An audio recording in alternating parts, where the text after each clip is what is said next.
Hey guys, welcome back to our channel Vivaishu vlogs. ఈరోజు చాలా రోజులు అవుతుంది కదా నేను ఫేస్ చూపిస్తూ వీడియోస్ చేయక, యాక్చువల్గా కొన్ని పనుల వల్ల వీడియోస్ కూడా లేట్ అవుతున్నాయి అన్నమాట. ఇంకా కొన్ని పనులు ఇంకా యాజ్ యూజువల్గా డైలీ వీడియోస్ వస్తూనే ఉంటాయి. బట్ అప్పటిదాకా కొంచెం అన్సబ్స్క్రైబ్ చేసుకోకుండా వెయిట్ చేస్తూ ఉండండి. ఒక 1 month తర్వాత మళ్ళీ రెగ్యులర్ వీడియోస్ అప్లోడ్ చేస్తూనే ఉంటాను. బట్ ఈరోజు మాత్రం మన వ్లాగ్ ఏంటంటే గార్డెనింగ్కి సంబంధించిన వ్లాగ్. ఏంటి అంటే నాకు ఇష్టమైన జామ మొక్కల గురించి అనమాట. సో ఈ జామ మొక్కలకి కేరింగ్ ఎలా ఉండాలి, సో ఎలాంటి పాట్లు పెట్టాలి, సాయిల్ ఎలా ఉండాలి ఏంటి అని చెప్పేసి అని టోటల్గా ఇన్ఫర్మేషన్ అనమాట ఈ వీడియో. ముందుగా ఏంటంటే మనకి మొక్కను విత్తనాల నుంచి కాకుండా నర్సరీలో దొరుకుతుంటాయి అన్నమాట మొక్కలు. గ్రాఫ్టెడ్ మొక్కలు అని దొరుకుతుంటాయి. గ్రాఫ్టెడ్ మొక్కలు ఏంటంటే మనకి చిన్నగా ఉన్నప్పుడు నుండే మనకి జామ మొక్కలకి పూత కానీ కాపు కానీ రావడం అనేది స్టార్ట్ అవుతుంటుంది అనమాట.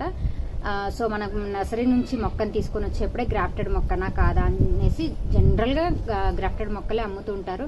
బట్ ఎందుకైనా మంచిదే ఒకసారి గ్రాఫ్టెడ్ మొక్కనా కాదా అని చెక్ చేసుకొని, అండ్ ఆ మొక్క కూడా హెల్దీగా ఉందా లేదా అనేసి అని చూసుకోవాలి. హెల్దీగా ఉండడం అంటే ఏంటంటే ఆ మొక్కకి ఒక చిన్న పిందె లాంటివి కానీ ఉంటే అలాంటి మొక్కను మనం తీసుకుంటే బెటర్ అనమాట. తర్వాత మనం తీసుకొని వచ్చిన తర్వాత ఇంకా రావట్లేదు, మనం నర్సరీ నుండి మొక్క తీసుకొచ్చినప్పుడు హెల్దీ మొక్కను తీసుకొని వచ్చేసి రీపాట్ చేసుకోవాలి. తెచ్చిన వెంటనే కూడా రీపాట్ చేయకూడదు. ఎప్పుడైనా ఏ మొక్క అయినా సరే ఒక 2-3 days ఆగేసి రీపాట్ చేయాలన్నమాట. బట్ మనం రీపాట్ చేసినప్పుడు నేనైతే సెలెక్ట్ చేసుకున్న టబ్ అయితే ఇది ఇలాంటి టబ్స్లోనే మీకు అక్కడ కనబడుతుంది కదా. సో నేను పళ్ళ మొక్కలకైతే ఇంత పెద్ద టబ్స్ యూజ్ చేసుకుంటాను. ఇవి 100 rupees కల్లా అమ్ముతుంటారనమాట మనకి. సో ఆ 100 rupees టబ్లో నేను ఈ మొక్కని రీపాట్ చేసుకున్నాను అనమాట. మొక్కని సెలెక్ట్ చేసుకోవడము, నర్సరీ నుండి తీసుకొని వచ్చిన తర్వాత దాన్ని రీపాట్ చేయడం, ఇదంతా అయిపోయిన తర్వాత సాయిల్లో అయితే కంపల్సరీగా మనకి ఎరువులు కంపల్సరీగా ఉండాలి. ఎరువులు లేకుండా మనము మొక్కని రీపాట్ చేసినా కానీ అది బ్రతక.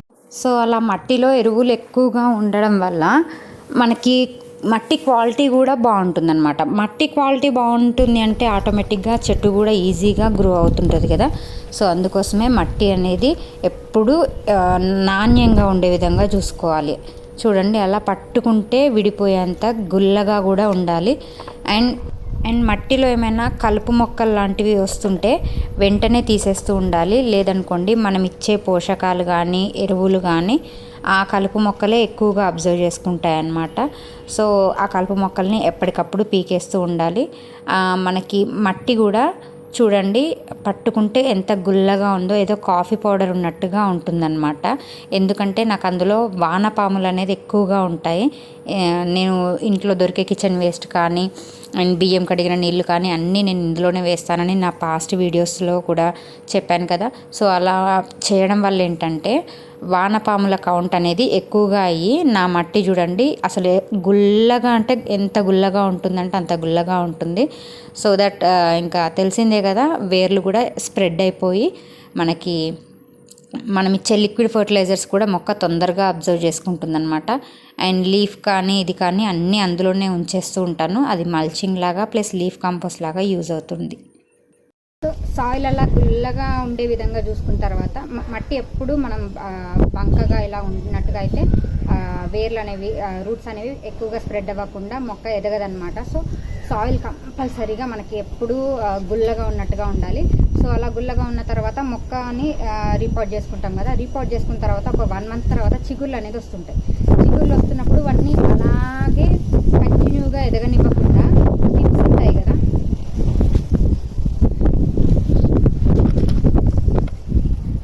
ఈ టిప్స్ ఉన్నాయి కదా, ఈ టిప్స్ని మనము ఎప్పటికప్పుడు తుంచేస్తూ ఉండాలన్నమాట.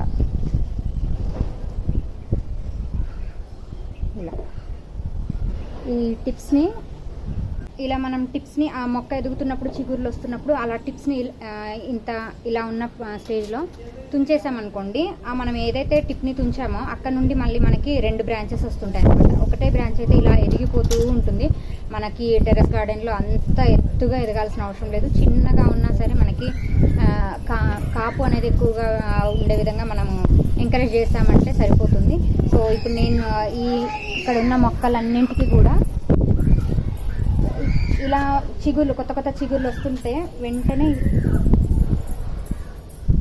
వెంటనే మనము ఇవి మొదలు తుంచేసామనుకోండి, అక్కడ నుంచి కొత్త బ్రాంచెస్ స్టార్ట్ అవుతుంటాయి.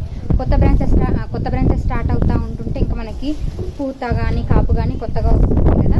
సో కొత్త ఫ్లవర్స్ వస్తూ ఉంటుంటే మనకి కాపు కూడా ఎక్కువగా వస్తుంది అనమాట. బ్రాంచెస్ అనేది ఎక్కువగా గుబురుగా ఉండే విధంగా చూసుకుంటాం. అలా హైట్గా ఎదగకుండా మనం ఎప్పటికప్పుడు మొదలను దుంచుతూ ఉంటుంటే సైడ్ బ్రాంచెస్ అనేది ఎక్కువగా వస్తుంటే సైడ్ బ్రాంచెస్ వల్ల మనకి కొత్తగా ఫ్లవరింగ్ కానీ ఫ్రూటింగ్ కానీ అంతా స్టార్ట్ అవుతుంటుంది అనమాట. సో మనం అలా మొదలను తుంచడం వల్ల చూడండి, ఒక బ్రాంచ్కి మనం అలా తుంచడం వల్ల 3 బ్రాంచెస్ వచ్చాయి. ఒక బ్రాంచ్ వచ్చే ప్లేస్లో 3 బ్రాంచెస్ని ఇలా రప్పించవచ్చు అనమాట. అలా తుంచడం వల్ల ఒక బ్రాంచ్ ప్లేస్లో కనబడుతున్నాయి.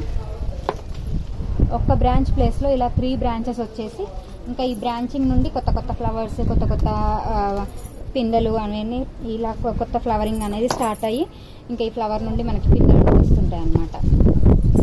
సో అందుకే మొదలను ఎప్పుడు కానీ ఇలా తుంచేస్తూ ఉండాలి. దానివల్ల మనకి బ్రాంచింగ్ అనేది ఎక్కువగా వస్తూ ఉంటుంది. సో ఇదంతా ఫ్లవరింగ్ స్టేజ్ నుండి మనకి పిందె దశలోకి వచ్చింది కదా. సో ఇప్పుడు ఈ పిందె స్టేజ్ నుండి మనకి కంపల్సరీగా ఫ్రూటింగ్ స్టేజ్లోకి రావాలి అంటే మనం ఎరువులు అయితే కంపల్సరీగా ఇవ్వాలి. నేనైతే ఇది ఆవు పేడ మొత్తం ఎండిపోయిన ఎక్కువ నేనైతే ఆవు పేడ కానీ ఇంట్లో దొరికే కిచెన్ వేస్ట్ కానీ ఇవే ఎక్కువ వాడుతుంటాను అనమాట. బయట నుండి కానీ ఎక్కువ ఫర్టిలైజర్స్ కానీ ఏది యూజ్ చేయను. సో మనకి ఇంట్లో దొరికే కిచెన్ వేస్ట్ నుండే ఎక్కువగా ప్రోటీన్స్ అనేది అందుతుంటాయి అనమాట మొక్కకి. మనము ఇంట్లో బయట పడేసే కిచెన్ వేస్ట్ని కనుక మొక్కల్లో వేస్తే వాటి నుండి వచ్చే ప్రోటీన్స్ అనేది మొక్కకి సఫిషియెంట్గా సరిపోతుంది. బట్ ఇది ఎక్కువగా పిందెలు ఎక్కువగా ఉన్నాయి కాబట్టి వీటికి ఇంకా కాస్త ఎరువులు అనేది ఎక్కువగా అవసరం ఉంటుంది. సో నేనైతే ఈ ఆవు పేడను కూడా మొత్తం ఎండిన ఆవు పేడను, ఫ్రెష్ ఆవు పేడను కూడా ఇవ్వకూడదు. అలా ఇస్తే కనుక మొక్క చచ్చిపోయింది. సో ఇలా ఎండిన ఆవు పేడను నేను డైరెక్ట్గా ఇలా వేసేస్తుంటాను.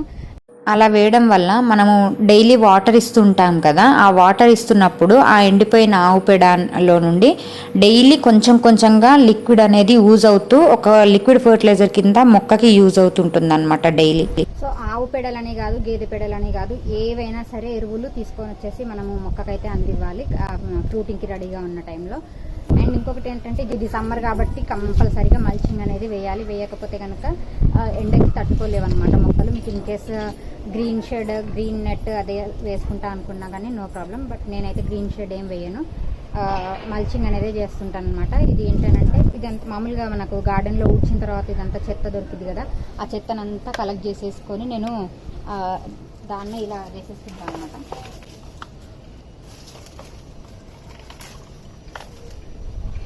ఆకుల్ని కూడా ఇదంతా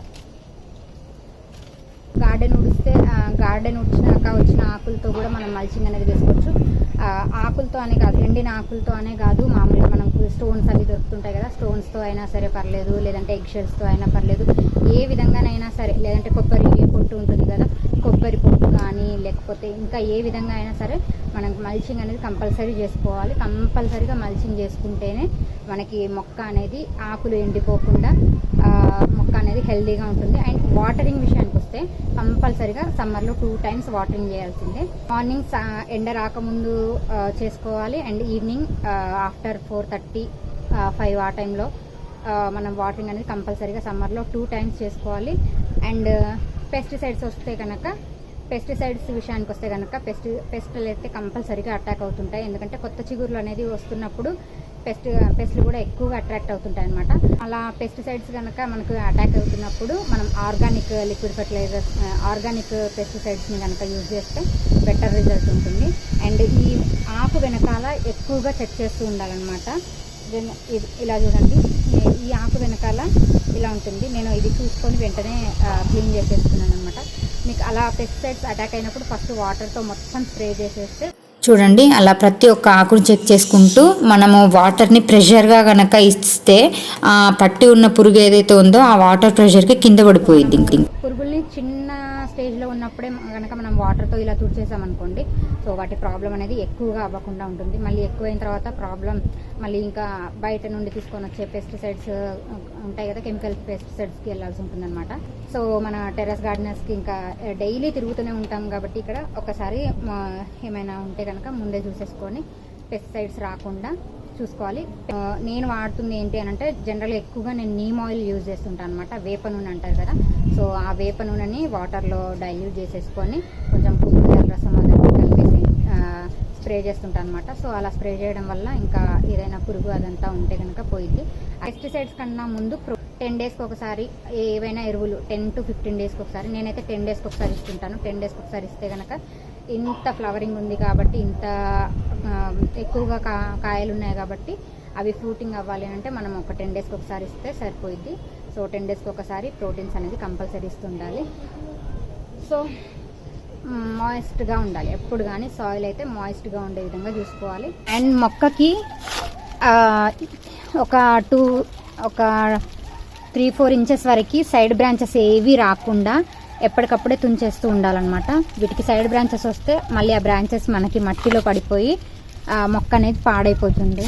చూడండి, ఇప్పుడు దీనికి సైడ్ బ్రాంచెస్ అనేది వస్తున్నాయి కదా, సో వీటిని తుంచేసేయాలన్నమాట. వీటిని ఎంకరేజ్ చేయొద్దు. వీటిని ఎంకరేజ్ చేస్తే ఏంటంటే మొక్క మళ్ళీ ఇక్కడ గుబురుగా అయిపోతే మనకి సాయిల్లోకి సన్లైట్ అనేది కానీ ఏది ఎక్కువగా రాదనమాట. సో మనకి మొక్క ఒక 3-4 ఇంచెస్ వరకు సైడ్ బ్రాంచెస్ ఏమైనా వస్తే కనుక వాటిని కట్ చేసేస్తూ ఉండాలి. సో ఐ హోప్ మీకైతే జామ మొక్క గురించి ఇన్ఫర్మేషన్ అంతా ఇచ్చాననేసి అనుకుంటాను. మీకు ఈ వీడియో నచ్చినట్లయితే లైక్ చేసి షేర్ చేయండి అండ్ ఛానల్ ఎంకరేజ్ చేయడం కోసం సబ్స్క్రైబ్ చేయండి. Thank you so much for watching. నాకు తగ్గట్టుగా వర్షం కూడా వస్తుంది. Thank you.